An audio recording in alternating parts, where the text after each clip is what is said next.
That's why we went to war. We felt that our heart was in this country. I wanted to do my patriotic duty. I went down and enlisted in the Navy, and I did 45 months the first time around. I think, if it's my country, it's your country, and we should all be able to do something, no matter what. If you've got no legs, you can work in an office somewhere. But everybody should be able to do something for the military.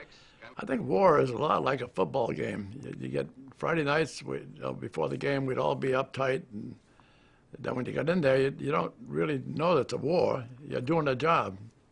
And I think that's the main part of it.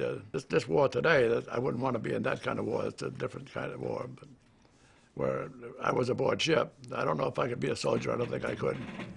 The reason I wanted to join was we were looking for, adventure, a challenge. There was a big part of me that wanted to just take on that worldwide, like, hey, I'm going to be able to travel the world, see everything, do everything, get some real world experience, and it just intrigued me. We'll make you a Marine, but we're only looking for a few good men to join us. After seeing the Marine Corps and hearing everything around, like, oh, the Marines are better, they're harder, they're the first in and the last out, their training is hardcore, I was like, sign me up, I'm going for the hardest one, and I want to take that on. To define war, I could open up a dictionary and let you read word for word what it is. Any person can do that. But to be there and describe it, for every single person that's there, it's a different kind of horror.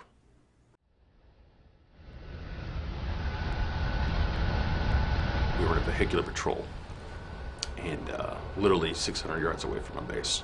And 4 anti-tank mines that were dug nice and neat underneath the asphalt road in front of a mosque went off and destroyed pretty much half my squad. We had about an 8-man squad, and 3 of them were dead. We took the 3 bombs and the 2 kamikaze planes. And I really don't remember how I got off the ship or how I got picked up. It took me 65 years to find out which ship picked me up and how I got put in the water. I burned 85% of my body with steam, fortunately not fire. We're hearing rounds, firing off, so we immediately take a security posture. And by the time I've got that secure, the squad's moving in motion. I noticed that, obviously 4th vehicle's not going to move. I watched it go up in the sky, and I watched it come right back down. The rear team leader, his name was McCarty, comes back. He's like, "We got casualties." And I was like, "This is the last thing you ever want to hear. No matter how hard you train yourself, when you hear that word, it's like a freaking sledgehammer just slams you in the gut, and you want to puke, and you want to cry, and you want to yell real fast, all at the same time, but you can't."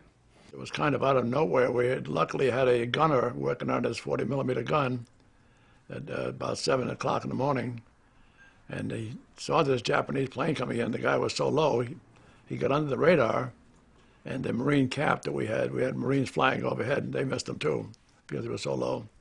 And he'd have got us right in the middle of the ship if this guy hadn't shot him down, and that started it right there. I think it was 7:40 in the morning when it started, and I'm told that we were sunk about 11 o'clock in the morning. I'm screaming for my APL immediately, yelling for him to get up here and send a report out and give me an assessment on security or pop rear security around, and he's not showing up. And then it doesn't take too long before the 3rd team leader comes up to me and says, "Hey, look, he's dead. He's over here."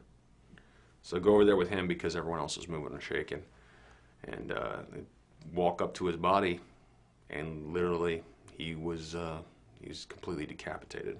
His head was crushed inside the wreckage. Pull him out, put him on the gurney, and you just keep moving, and it's like you're numb.